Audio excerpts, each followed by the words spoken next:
So, what's up mga kakeso? This is your PBA Chismis. Converge, hindi pa sigurado para sa top pick. At former PBA Rookie of the Year, magbabalik. Hindi pa nga nakakasigurado itong Converge Fiber XRs para nga sa top pick.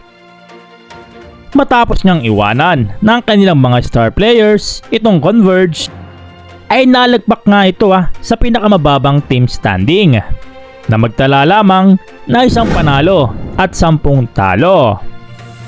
At ayon pa nga sa mga ibang fans ay sinasadya di umano ito ng team para makakuha ang top pick prospect na si Justin Baltazar, ang MPBL MVP na alaga ni Gob Pineda.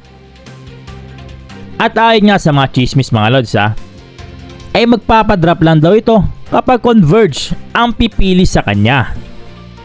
Matapos nga ang pagiging kulelat ng Converge sa Commissioner's Cup ay hindi nga ito nangangahulugan na sila na ang top pick ngayong 2024 PBA Draft dahil may All Filipino pa next conference. At dito nga nakasalalay kung makukuha ba nila ang top pick prospect na si Justin Baltazar. So tingin nyo mga Lodi Cake, dapat pa bang lumaban itong Converge?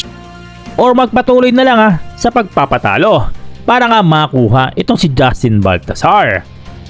I-komento mo lang sa baba mga Lods at ating babasahin yan. At mapunta naman tayo sa balitang isang former PBA Rookie of the Year ang magbabalik. Matapos niyang maispatan sa laban ng Blackwater at SMB, itong si Raba Al-Husseini ay umikot na naman ang mapaglarong isip ng mga PBA fans na baka comeback di umano ito. Ang tanong, saang team kaya siya? Matatandaan mga Lods na sa Blackwater nga itong huling naglaro noong 2019 bago lisanin ang PBA. Kaya nga, ang rights ng dating UAAP MVP ay nasa Blackwater pa.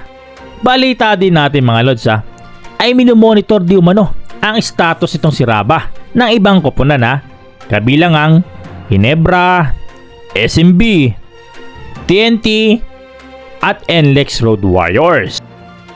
So let's see na lang mga Lods kung ano ang maging susunod na movement nitong si Raba Al-Husseini. At para sa mga PBA Chismis mga Lods huwag kalimutang i-like, subscribe at hit ang notification bell para update ka lagi sa mundo ng PBA. Maraming salamat mga kachismis. Kaya bigla na lang ako mawawala.